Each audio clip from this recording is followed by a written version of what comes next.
Barchangizga a'lo kayfiyatlar tilab qolamiz. Biz Nilufar Yusupovamiz. Bugungi mavzuyimiz sevgi munosabatlarining tugashi haqida bo'ladi va uning belgilari haqida bo'ladi. Bugungi mavzuyimizni eshitishdan oldin sevgi sindromi, ya'ni Adel sindromi haqidagi videorolikimizni eshitib chiqishingizni iltimos qilgan bo'lar edik. Undan keyingi videorolik esa sizga mos juftlik uchrasa, taqdiringizda uning belgilari qanday? Va undan keyingi videorolikda sizga mos bo'lmagan juftlik uchrasa, uning belgilari qanday? Va xuddi shu videoroliklarni ko'rib chiqqandan so'ng va mana shu ushbu rolikni kuzatsangiz, yaxshiroq tushungan bo'lgan bo'lar edingiz. Xo'sh, sevgi o'ladimi? Albatta sevgi o'ladi. Bu yerda ikkita shaxs o'lmaydi. O'rtadagi munosabatlar o'ladi. To'g'ri, o'lim haq. Chin musulmon o'lim haqida har kuni eslash kerak.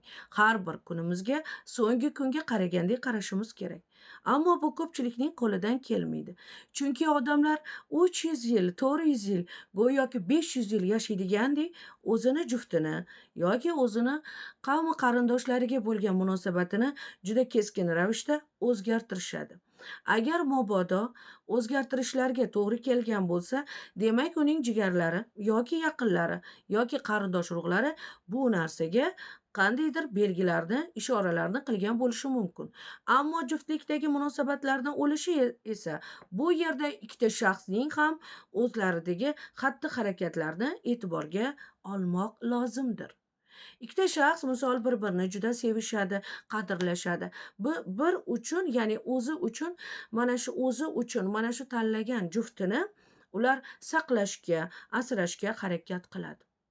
Ammo keragidan ortiq tortni yoki shirinlikni juda ham ko'p juftingizga bersangiz, juftingiz bo'kib qoladi va sizni mehribonchiligingizni suiiste'mol qilishni boshlaydi. Odam zoti shunaqa. Odam zoti unutuvchi va gumroh bo'ladi. Qancha odam zotini sevgan saringiz, odam zotini burni ko'tarilib ketadi va o'sha turgan odamni, hatto o'sha shaxsiyatni odam o'rnida ko'rmaydi. Va shu alal oqibat bu juftlikning parchalanishiga olib keladi. Sevgi munosabati bo'yicha. Sevgi albatta kerak. Bu haqida videorolik joylashtirganmiz va hali ko'plab gaplashamiz. Sevgini kasallikka chalintirmaydigan sevgi kerak. Sevgi aql bilan bo'lishi kerak. Aql bilan sevilgan o'sha juftlik yoki sevgan juftlik bu faqat insonning hayotiga farovonliklar, pullar, baxtlar, tabassumlar olib keladi. Ammo bu haqda odamlar boshqacha o'ylaydi. Sevgi bilan 18 plyusni almashtirib qo'yishadi. Sevgi boshqa, 18 plyus boshqa. Ya'ni sevgi munosabatlarida ko'pchilik 18 plyusni sevgi deb o'ylaydi. Sevgini 18, ya'ni sevgini 18 plyus deb o'ylaydi. 18 plyusni ba'zi birlar sevgi o'ylaydi deb o'ylaydi. Bu bilan nima demoqchimiz? Teskari, juda teskari o'ylaydi. Gap unda emas. Rostdan ham sizga mos juftlik uchrasa, o'zingizning ishlaringiz yurishib ketadi. Chiroyingizga chiroy qo'shiladi. Asal bo'lib ketaverasiz. Kundan kun asal bo'lib ketaverasiz. Gaplaringiz yoqimli bo'ladi. Ovozingiz qo'ng'iroqdek bo'ladi. Tanangizdagi og'riqlar bo'lsa, ular barham topadi. Hayotingizda aql bilan zo'r rejalar tuzishni boshlaysiz, agar haqiqiy juftlik uchrasa. Ammo bu juda kamdan kam, ammo bor. Buni hech kim inkor qila olmaydi. Endi sevgi munosabatlari tugashi bo'yicha. Ha, sevgi shunaqa go'zal, ikkita yosh bir-birini sevdi, tanladi, hammasi go'zal, hammasi go'yoki chiroyli ketmoqda va vaqtlar o'tadi. Ko'pincha sevgi munosabatlari er-xotin o'rtasida yoki juftlik o'rtasida bo'lsa, ko'proq har toq yilda sevgi rishtasi soviydi. Eslab qolinglar. 1 yillikda, 3 yillikda, 5 yillikda hamda 7 yillikda, 9 yillikda, 11 yillikda bo'ladi. Undan va hokazo. Har doim, har toq yilda, har 3 yilda, ya'ni har toq yilda xuddi shunaqa qarasangiz ham bo'ladi. Har toq yilda xuddi shunaqa o'zgarishlar bo'ladi. Ya'ni er-xotinni bir-biriga nisbatan sovishi, sevgini tugashi va juftlikda ham sevgini tugashi, qo'ng'iroqlar kamayib ketishi, bir-birini asrashga bo'lgan qiziqishlar so'nishi, ko'p boshimni og'ritma deyish so'zlar, bu so'zlar ko'payib ketadi. Aynan ko'proq toq yilda sodir bo'ladi. Aynan sevgini o'lmasligi uchun, uzoqroq umrini uzoq qilish uchun. Mana misol harakat qilamiz-ku, odamni umri uzoq bo'lsin, umringiz uzoq bo'lsin, baxtingiz butun bo'lsin.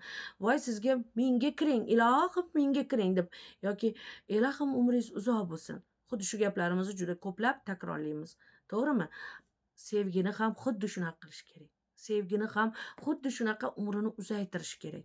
Umrini uzaytirish uchun sherigini, juftini kuchi yetmagan joyda ikkinchisi albatta o'z mas'ullikni bo'yniga olmog'i lozim. Ammo ko'pincha mas'ullikni ikkala tomon ham tashlab qo'yadi. Sababi faqat bitta tomon juda dangasalik qiladi. Misol uchun sevgida har toq yilda sovuqchilik boshlandi deylik. O'rtaga kimdir aralashdi yoki kattalar aralashdi, yoki qaynona qaynota aralashdi, yoki qaynopalar aralashdi, yoki qaynuka mullakalar aralashdi, yoki va hokazo, yoki mahalla aralashdi deylik, yoki o'sha turmush o'rtog'ini erini do'stlari aralashtir. Qo'lidan hech narsa kelmaydigan do'stlar bor, juda katta maslahatlar berishadi. Ularga qizig'i yo'q, siz oilangiz ajrab ketadimi, yo'qmi, palon bo'ladimi?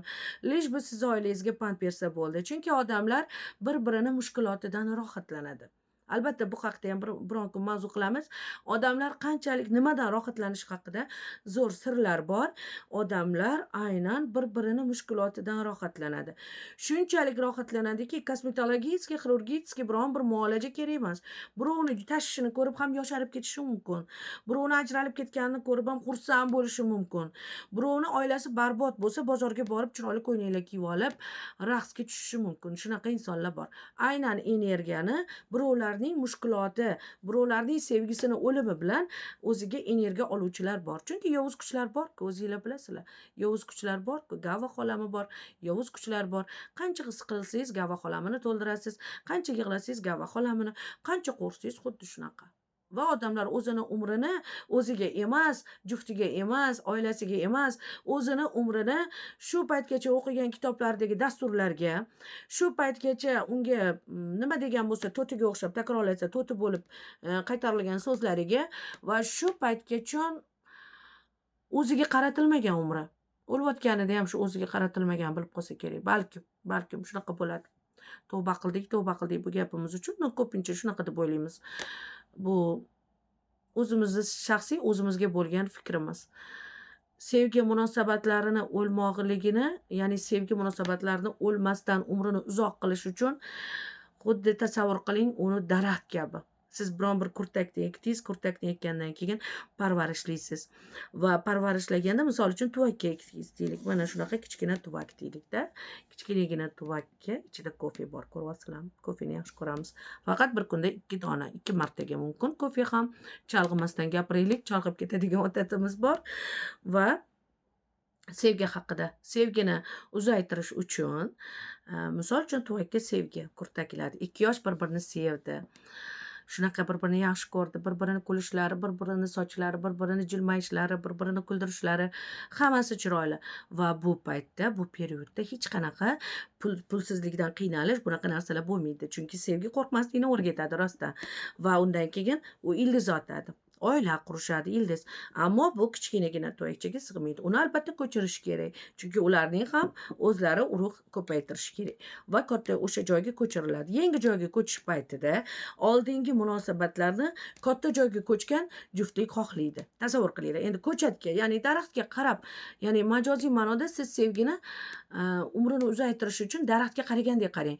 Va kichkina joydan ko'chirtirilgan, kattalar qaramog'ida bo'lgan sevgi juftlik ko'chirtirildi deylik, yoki ko'chishga to'g'ri keldi deylik, yoki yangilik kirib keldi hayotida, turmush o'rtog'i ishlamaydigan bo'lib qoldi, yoki bo'lmasam kelinda qanaqadir sog'liq masalasi, tug'ruq jarayonlarining og'irligi, misol uchun-da, mало ли что, hamma narsa bo'lishi mumkin hayotda. Va xuddi shu holatlarda ko'chirilmagan joy, ya'ni yangi joyga ko'chirish bilan ya'ni ularda o'zgarish bo'ladi. Bu yerda atmosfera o'zgaradi. Bu yerda oldingi suhbatlarning o'rniga boshqa tashvishli suhbatlar bo'ladi. Tashvishli. Endi nima qilamiz? Endi qayerga boramiz? Albatta sevgi g'olib bo'ladi. Bir-biriga motivatsiya beradi. Chunki insonga faqat motivatsiya yetishmaydi. Hamma narsaning yo'li bor, o'limni yo'li yo'q va motivatsiyani doim topish kerak. Insonga motivatsiya bo'lgani uchun yashaydi. Motivatsiya yomon, bo'lmagan gap deyishadi. Insonga faqat motivatsiya, ya'ni o'sha juftidan olish kerak motivatsiyani. Faqatgina insonni jufti yaxshi tomonga yo'naltiradi. Chunki jufti ko'proq uning yonida uxlaydi. Jufti ko'proq u bilan ko'proq gaplashadi agar turmushga chiqmagan bo'lsa, sevishayotgan bo'lsa-da hozirgi paytda. Va xuddi shu holatda bir-biriga ikkala inson motivatsiya berish kerak. Hammasi yaxshi bo'ladi, hammasi yaxshi bo'ladi. Bu nima bo'pti? Bu qo'lingizdan keladi. Siz bundan ham zo'rini, bundan zo'r ishlarni qilasiz. Men sizga ishonaman. Men sizga ishonaman. Hozir qiyomat qoyim emas-ku yoki apokalipsis emas, yoki biza hozir biron bir urush bo'layotgan davlatda emasmiz. Xudoga shukr qilaylik, yurtimiz tinch va bizada ikkalamizda hammasi yaxshi bo'ladi. Bir gap bo'lar, hammasi yaxshi bo'ladi. Bugun o'ylamang. Xuddi shunaqa narsalar bilan sevgini yana ham alanga oldirish mumkin. Va u inson harakat qiladi va oldinga qarab yuradi. Ko'pincha bu ketma-ketlikda toki oila degan ishxona, oilani bu ishxonaga o'xshatganmiz. Bu haqda videoroliklarimizni ko'ringlar. Oila bu muqaddas emas, bu oila bu ishxona. Ishxona borib kompaniyaga corporation, ya'ni korporatsiyaga aylanib ketishi uchun mustahkamlik kerak. Bir-birini aybi-yu kamchiliklarini qabul qilish kerak. Har qanaqa holatda bo'lsa ham, farzandlar xato qilsa ham, farzandlar qobil bo'ladimi, qobil farzand bo'ladimi yoki noqobil bo'ladimi farqi yo'q. Ya'ni barchasiga er-xotindan mas'ullik va sevgi kutiladi. Juftlikda ham. Endi juftlikdagi ayriliqlar ko'proq jamiyatdan kirib kelgan dasturlar orqali bo'ladi. Juda ko'plab dasturlar. Mana eshitganmiz. Nenormalniy dastur. Menga soliha ayol kerak. Sen saxobamiding? Senga soliha ayol kerak. Sen saxoba bo'lib jelak kiyib yuruvmiding? Hamma joyingda jelak kiyilgan bo'lsa ekan, unda nima qilasan ishga? Sen jelak kiyib yurguncha metrodan seni ikkitasi tutib olib so'roq qiladi, nimaga jelak kiyib yuribsan deb. Misol-da, misol. Yoshing katta bo'lib chol bo'lsang, sen jelaklar kiyib, keyin solih ayol desang. Bu haqda ham bir kun mavzu qilishimiz kerak. Ikkita mavzu bo'ladi. Sababi bir umr bo'ydoq erkaklar bor-da, bir umr bo'ydoq. Birinchisiga uylanadi, ikkinchisiga uylanadi, uchinchisiga uylanadi, ajrashib ketaveradi. Ularni tituli bor, ya'ni sizlarga ko'rinmaydigan zinachogi bor, bir umr bo'ydoq erkaklar. Večno, abadiy ular soliha va nejniy ayollarni qidirishadi. В самом деле ular не совпадает. Ular umuman mana shu juftlikka mos tushmaydi. Borda yigitlar, menga soliha nejniy qiz kerak. Boshinglarga urasizlarmi, nejniy qiz qanaqa qilib homilador bo'lib, qanaqa qilib uydagi narsalarni chaqqon-chaqqon qila oladi. Bu sizlarning obrazlaring. Nima uchun shunaqa obrazga borgansizlar? O'qiyotgan kitoblaringiz va eshitayotgan so'zlaringiz bo'yicha. Siz ko'rayotgan videoroliklarda hamma chiroyli bo'lib makiyaj qilib keladi videorolikni oldiga. Hamma o'zini baxtli qilib ko'rsatadi, faqat rasmlarda va videoroliklarda. Sam jeli unaqa baxtli emas. Baxtli odam o'zini ko'rsatmaydi. Baxtli odam o'zini erini, oilasi, bola chaqasini ko'rsatmaydi olib chiqib. Endi ko'rsatayotganlar bo'lsa, albatta endi puldan qiynalyapti. Pul topish kerak. Bu biznes, любой biznes хорошо. Baribir endi biz ham kelajakda olib chiqmoqchimiz oilamizni. Hammamiz davay onlayn pul ishlash uchun. Это тоже надо, pul kerak-ku har tomonlama. Bu pul mablag' yetmasligidan olib chiqyapti. Ya'ni pul mablag' kamligi uchun olib chiqadi. Zerikkanidan olib chiqmaydi, o'ylamanglar. Zerikkanidan o'tirib olib, makiyaj qilib, turmush o'rtog'ini kiyintirib, har xil so'zlarni yodlab, bunisi bo'lmadi, ikkinchi rolikni olamiz. Buni yoki mana ikkita juftliklar chiqyapti, bunisi bo'lmadi. Ular hammasi pul ishlayapti. Kommentariyadan pul ishlaydi, laykdan pul ishlaydi yoki bo'lmasa O'zbekistonda monetizatsiya ishlamasa, unda ularga reklama uchun, agar подписчики ko'p bo'lsa, reklama uchun murojaat qilishadi. Вот так. Это любой biznes хорошо. Pul kerak-ku. Pul kerak, farzandni yaxshi maktabga o'qitgisi keladi, yaxshi joyga o'qitgisi keladi. Любой odam. Любой, mana men degani ham.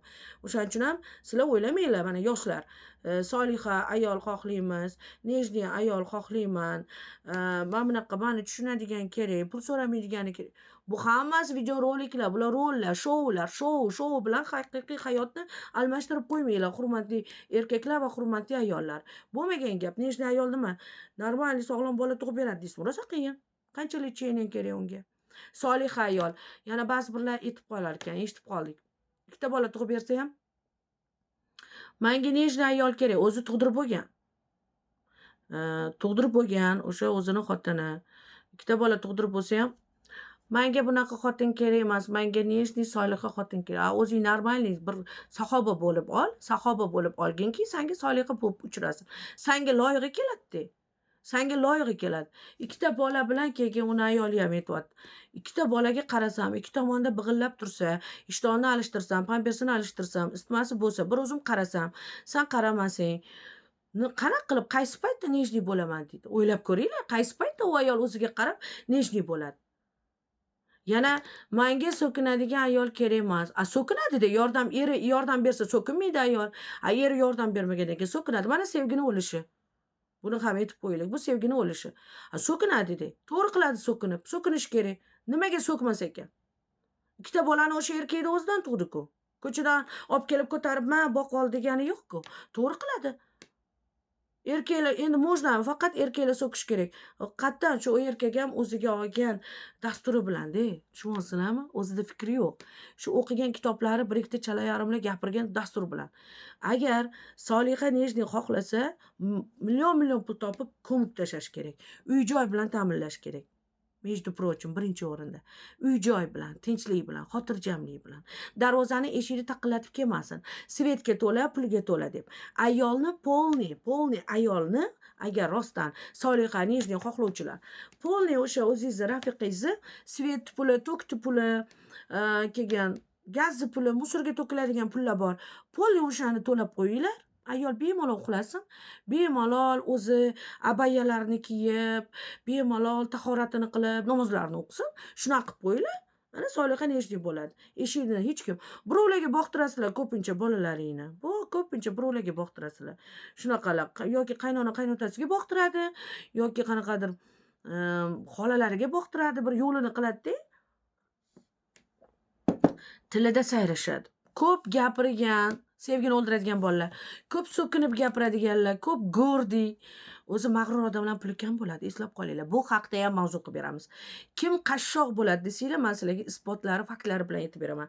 Kim qashshoq bo'ladi? Mana bunaqalar qashshoq bo'ladi. Mana bunaqalar. Ko'ryaptimi burnim? Ko'tarilyaptimi? Burni prosta ko'rinmaydi-da, cho'chqanikiga o'xshab ko'tarilib qolganini. Cho'chqa hatto ulardan chiroyli. Xuddi shunaqa burni ko'tarilganlar mag'rurlar ishsiz qoladi. Mag'rurlar ishxonani tinmay alishtiradi. Mag'rurlar urushqoq bo'ladi. Mag'rurlar xotini bilan ko'p urushadi. Ularda vechna pul yo'q, vechna abadiy qarzdor. Umrini oxirigacha qarzdor. Aql o'rgatadi. Ularga Soliha kerak, ularga Nejniy kerak. Voy, sevgini o'limiga sababchi o'zi hammasi erkak zotidan chiqadi. Ayol zotidan chiqmaydi. Ayol zoti chidaydi. Ayol zoti yaratuvchi. Chidaydi, bir chidaydi, ikki chidaydi, uch chidaydi, 5 bo'ldi dedi. Stop talking. Bo'ldi, jonga tegdi dedi. U ham inson-ku, yuzga kirmaydigan, o'lib ketadigan dunyoda yana qancha chidash kerak. Erkakni o'zi o'ldiradi sevgini. Sevgi munosabatlarini kurtakka, daraxtga qarab, daraxt kabi chiroyli qilib o'stirishga harakat qilish boshqa, sevgini o'ldirishga xizmat qilish boshqa.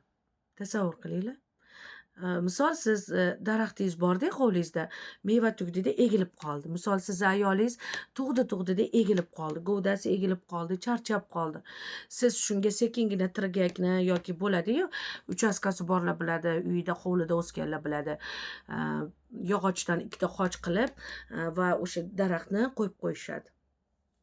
Ya'ni o'sha suyab qo'yishadi. Mevalari to'kilsa ham daraxt sinib ketmasin deb. Ayolga ham xuddi shunaqa tirgak bo'lish kerak. Живой, tirik odamlarda esa ayoli egilib qolsa yoki sevgilisi qiynalib qolsa, sevgilisida yaxshi ko'rgani kasal bo'lib qolsa, tirgak bo'lishi o'rniga juftlar parchalaydi sevgi munosabatida. Bilardim sen shunaqasan. Bilardim sen meni tushunmaysan. Unga yordam berish o'rniga ular o'zinikini tiqit qiladi. Ko'rganmisizlar? Mana bular sevgini o'limi va sevgi o'lib to'g'ri qiladi. Sevgini o'zi qochib ketadi bulardan. Xudo asrasin deydi. Yo'q, balki Xudo asrasin. Bu juftlikdan, bu er-xotinning o'rtasida turib nima qilaman? Bu jinni bo'lib qolaman deydi. Yaxshi sevgini qadriga yetadiganlarni oldiga ketaman deydi. Zar qadrini zargar biladi. Ya'ni sevgini qadrini yuragida o'ti borlar biladi-da, yuragida o'ti borlar, yaratgan ekan yaqin odamlar biladi sevgini qadrini. Sevgini o'ldirganlarga bu, конечно, bu qanaqa deb tushuntirsak, sevgini o'ldiradiganlar juda ham ko'p desak ham bo'ladi. 70% dan oshig'i sevgi o'ldiruvchilar-ku. Chunki ularning o'zini fikri yo'q, faqat kitoblardan o'qigan, chala yarim savat odamlardan eshitgan gaplari, bla deydi. Juda ham chala savat odamlar. Va sevgini shunaqa qilib o'ldirishadi. Sevgi ulardan ketadi.